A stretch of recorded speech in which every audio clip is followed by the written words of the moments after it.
Hey, what's up korang? Assalamualaikum. Kenal tak sama saya? Kenal kot. Siapa? Kari Lami kan? Betul. Okey, cuba teka hari ni saya nak buat apa?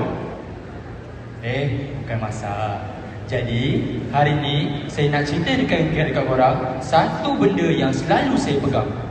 Jangan takut gagal. Bin. Adik-adik dekat 4, adik-adik dekat 5, adik-adik dah kena sedar tentang masa depan adik-adik. Gagal ni bukanlah satu titik noktah kita. Ia cuma koma untuk kita buktikan pada diri kita yang kita boleh. Dulu KA kerja kilang je pun rasa macam diri ni tak guna, betul tak? Tapi KA pegang dengan satu benda yang KA yakin semua orang berjaya dalam dunia ni pegang.